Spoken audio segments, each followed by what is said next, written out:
Can you imagine crossing a lake, climbing up the shore, and rolling straight into a muddy forest trail without ever changing vehicles? Now imagine you are not in a big military truck or a fancy 4x4, but in something so small you could mistake it for a toy at first glance. That is the strange world you are about to step into. Today, you are going to meet some of the smallest amphibious vehicles ever built. Machines that do not care if the ground is sand, snow, swamp, or water. They just keep going. Some were built for war, some for rescue missions, others just for fun. But all of them prove one thing. Size does not decide where you can go. Before we dive into the list, picture this. You are a young soldier in the 1960s, standing in the humid jungle of Vietnam. It is raining hot. The river in front of you is brown and angry. Behind you, your team is waiting with wounded men and crates of supplies. A regular truck would drown here in minutes. But then you hear it. A strange, harsh diesel sound like a giant lawnmower. Out of the trees comes a weird two-part machine that looks like a truck pulling a trailer. But the trailer is actually part of the vehicle. This is the M561 Gamma Goat. The Gamma Goat was one of the most unusual vehicles the U.S. Army ever put into service. Designed in the early 1960s during the Cold War, it was built to handle the exact kind of nightmare terrain that scared normal vehicles. Under the metal panels, it had a 3-cylinder Detroit diesel 3-53 engine of about 2.6 liters, making just over 100 horsepower and strong low-end torque. Not much by modern standards, but enough to push its 6 big wheels and carry more than a ton of payload if needed. The secret was not just power. It was the way the whole machine was built. The Goat was split into 2 sections joined by an articulated joint in the middle, like a metal spine. When the front half climbed over a rock or log, the rear half could twist and follow, keeping all 6 wheels on the ground. From far away, it looked like a truck towing a trailer. In reality, it was one long, flexible creature with 4-wheel steering. The front and rear axles turned opposite ways at low speeds, so this chunky vehicle could pivot around tight corners that would trap normal trucks. On land, it could hit around 90 kilometers per hour. Or about 55 miles per hour, if you were brave enough to floor it on a rough road. Then came the water. The Gamma Goat was semi-amphibious. It did not have propellers or water jets. Instead, it simply floated on its sealed body and used its spinning wheels to paddle along. In calm rivers and flooded rice fields, it could crawl through water while carrying troops, radio gear, or wounded men on stretchers. Many drivers said it felt strange the first time. You drive straight into the river, the hood disappears under the waterline, and for a second you think you are sinking. Then the body settles, the wheels churn, and the goat slowly swims to the other side. It was not fast, but it was better than waiting for a bridge that might not exist. Of course, it was far from perfect. Soldiers joked that it was as noisy as a helicopter, and mechanics cursed its complex joint and long drive shafts. On paved roads, it felt twitchy and uncomfortable. But in swamps and jungle mud, it earned real respect. Today, most Gamma Goats live quiet lives in museums or private collections. A few have been restored by Vietnam veterans who drive them in parades, the rattling diesel echoing off city streets that are much easier than the trails it once knew. Now imagine something that looks much simpler. No roof, no doors. Just a flat metal platform on 6 big low-pressure tires like a military picnic table on wheels. You are somewhere in the Middle East in the late 1980s. The ground is soft sand and cracked rock. You need to move ammunition and gear across dunes where regular trucks sink to the axles. That is where the ATMP, or All-Terrain Mobility Platform, rolls into the story. Built in the United Kingdom, and best known under the brand Supercat. The ATMP looks basic at first sight, but that is the beauty of it. Under the deck, it usually carries a small but strong turbo diesel engine of under 80 horsepower in many versions, linked to a very simple driveline. No fancy electronics. Just 6x6 drive, big tires, and a low weight of around 2 tons fully loaded. That light weight, plus the giant footprint of the tires, means the ATMP almost floats on top of mud, sand, and snow instead of digging in. The platform can carry up to 8 soldiers or a full NATO pallet of supplies. And it can be slung under a helicopter, dropped from a plane, or winched up a ship ramp in one piece. One of the coolest things is that the ATMP is fully amphibious in many configurations. Because the chassis is sealed and the tires help it float, it can swim slowly across calm water. Troops simply drive it into rivers or flooded ditches, and the spinning tires push it along like paddles. It is not going to beat a speedboat, but it will get you and your gear from bank to bank without needing a bridge.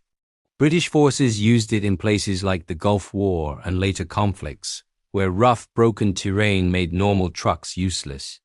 Civilian versions have also been used for things like Arctic research, coastal engineering work, and even filming wildlife.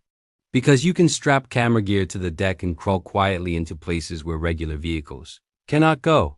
Picture a film crew crossing a tidal flat at sunrise. The ATMP gliding through a shallow channel with cameras bolted to the frame. Salt water splashing over the wheels as birds take off all around. It is not glamorous, but it gets the job done. And just when you think these little machines cannot get any stranger, the next vehicle looks like someone merged a beach buggy with a boat tender and parked it on a super yacht. Part 2. Now you leave the dusty battlefield and step into something that feels almost like a toy from a billionaire's garage. Imagine walking down a dock in the south of France. Expensive yachts are lined up, the water is calm, and suddenly you hear a sharp, sporty engine note. You turn your head and see what looks like a tiny retro beach car speeding down the pier. It rolls straight toward the edge, and before you can shout, the driver just keeps going. The little car drops into the water, splashes once, and then keeps moving, now like a small boat. That is the kind of drama the Amphibie Lazareth was built for. Created by the French custom builder Lazareth, famous for wild bikes and sci-fi-style machines. This small amphibious car is based on a mini-moke-style body with a compact engine of around 400 cubic centimeters. It is road legal in many places, with a top speed close to 90 kilometers per hour on land, which is more than enough when you have no roof and the wind is hitting you in the face. When it reaches the water, the driver presses a few controls, lifts or unloads the wheels, and a hidden water drive system takes over. Suddenly, this cute beach car becomes a tender boat. You steer with the same wheel, but now you are gliding across the surface instead of rolling on it. The Amphibie Lazareth is not a mass production vehicle. It is more like a functional piece of art. Most owners use it as a playful way to move between shore and yacht, or to cruise along calm lakes and marinas. But even if you never own one, the concept is important. It shows how far compact, amphibious design has come. We are no longer talking only about war machines or rescue tools. Now you have stylish, tiny vehicles that treat land and water as one playground. And this playful side becomes even more interesting when you look back in time at how other countries solved the same problem with very different priorities. Let's go back to the 1950s. Deep inside the Soviet Union, roads are rare. Rivers and swamps cut through forests and plains. The army needs a cheap, tough way to move scouts and officers across water and mud without stopping. The answer was the GAZ-46, a small four-wheel drive amphibious jeep based on the GAZ-69. At first glance, it looks like a basic open military truck, boxy and simple. But stand behind it and you will see the real secret, a boat-shaped hull and a propeller mounted at the rear. Under the hood, the GAZ-46 used a 2.1-liter four-cylinder petrol engine from the GAZ-69, making about 55 horsepower. That is not a big number, but remember, this machine was designed to go slowly and reliably over bad ground, not to race on highways. It had a 3-speed manual gearbox and a 2-speed transfer case with selectable 4-wheel drive. The suspension used simple leaf springs and solid axles, built to survive rough tracks and freezing winters. On land, it managed around 90 kilometers per hour. On water, it cruised at about 10 kilometers per hour, using its propeller for thrust while the front wheels acted as a rudder. Imagine a small patrol team crossing a wide Siberian river at dawn. The fog is low. The GAZ-46 slides into the water. The hull lifts, and the engine note changes as the propeller engages. The driver keeps both hands on the steering wheel, using the front wheels like a boat rudder, guiding the little craft between floating ice slabs or fallen trees. If they reach a muddy bank, they simply climb straight out of the river and continue on land. No bridge, no ferry. Just one tiny amphibious jeep doing the job of both car and boat. Many of these vehicles worked hard for decades. Some ended up in remote villages, where they became all-purpose machines for hunters, doctors and engineers who needed to cross rivers and marshes. Today, restored examples still appear at classic military shows and museums. When you see one up close, you can tell it was built with one clear idea. It should never give up just because the road suddenly turns into water. But if you think the GAZ-46 is small, wait until you meet its strange little cousin, the LuAZ 967. This one does not even look like a proper car at first. It looks like a stretched low go-kart with a flat cargo area behind the driver's seat. Yet it is one of the most clever little amphibious machines the Soviet engineers ever produced, the LuAZ 967, also known as the frontline transporter. Entered service in the 1960s. It was designed mainly to move wounded soldiers, ammunition and supplies in places where almost nothing else could go. It had a tiny 887cc air-cooled engine making about 37 horsepower, driving all four wheels through a 4-speed manual gearbox and a very low first gear. That low gear, plus its light weight of under 1 ton, allowed it to crawl out of deep ruts and climb surprisingly steep slopes. One unusual feature was the driving position. The steering wheel could fold forward, and the driver could operate the vehicle while lying almost flat, which reduced his profile and made him harder to spot in combat. The body sides were low and flat, so a stretcher could be loaded in from either side or from the rear. There were no doors, no roof, and almost no comfort. It was a tool, not a toy dot in water. The LuAZ 967 did not rely on a propeller. It simply floated thanks to its light, sealed body and used its chunky tires to paddle along at a slow walking pace, around 3 kilometers per hour. That sounds very slow, but on a flooded battlefield or a swamp where everyone else is stuck, 3 kilometers per hour feels like flying. It could even be airdropped or carried under a helicopter, then driven straight off into the mud. Picture a Soviet medic in a swampy forest. Rain coming down, the ground a mix of moss and standing water. He loads a wounded soldier onto the flat rear deck of the LuAZ 967, climbs into the low driver's seat and eases the vehicle forward. The tires squish into mud, but the little amphibian keeps moving, sometimes half floating, sometimes driving, weaving between trees and shallow pools until it reaches a safer road. It is not glamorous, but for the people it carried, it was a lifesaver. What makes these small Soviet machines so interesting today is how they balance size, weight, and purpose. They were not built to impress. They were built to survive. And yet, decades later, enthusiasts still restore them, paint them in original military green, and carefully test the amphibious systems in lakes and rivers. Seeing one of these little survivors swim again after so many years feels like watching history climb out of the past and drive straight into the present. And as strange as they are, the next vehicle on our journey is even more unusual. It looks like a mechanical crocodile and was designed not for Cold War front lines, but for extreme off-road adventures that cross straight through rivers and marshes. Part 3. So, about that mechanical crocodile. In the late 1970s, engineers linked to the TAG Group, better known for Formula One sponsorships and high-end watches, backed a small amphibious 4x4 called the Tag Croco. From the side, with its squat stance and wide tires, it really did look a bit like a croc waiting at the edge of a river. But what made it special was hidden in the middle. The Croco was built from 2 separate halves joined by a central articulated joint. Each half carried 2 wheels, and the whole body could twist like a spine, letting all 4 wheels stay in contact with uneven ground. Early versions used a tiny single-rotor NSU Wonko engine of around 400 cc, making roughly 30 horsepower. later replaced in some examples by small car engines like those from the Renault 5. Power went through an automatic gearbox to all four wheels, and the steering system turned both front and rear axles. That gave it four-wheel steering as well as four-wheel drive. On land, this meant you could snake through trees or pivot in tight spots that would trap ordinary Jeeps. The big low-pressure tires worked like soft balloons, gripping rocks and soft soil while also providing natural flotation. When it was time to cross water, the driver could fit a removable propeller on a rear power takeoff. The Croco would then float on its tires and hull and move forward using the prop, with the steering wheels helping to point the nose in the right direction. It was never meant to be a speedboat, but it could cross rivers, ponds, and flooded fields without drama.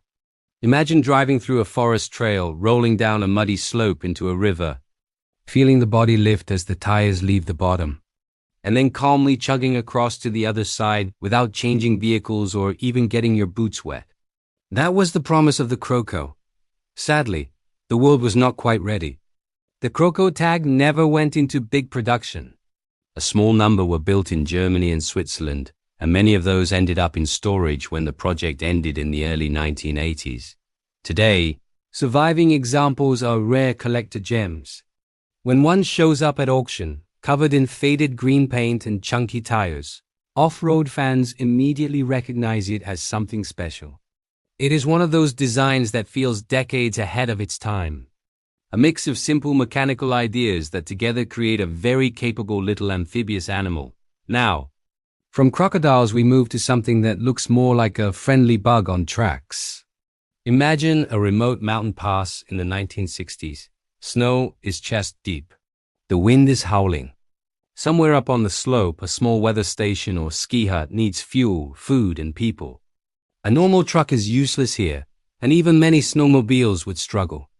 That is where the Christy KT-3 snowcat rolls in. The Christy Company started in Colorado in the 1950s and later moved to Washington State, built a small line of tracked vehicles for snow and rough terrain. The KT-3 was one of their most famous models.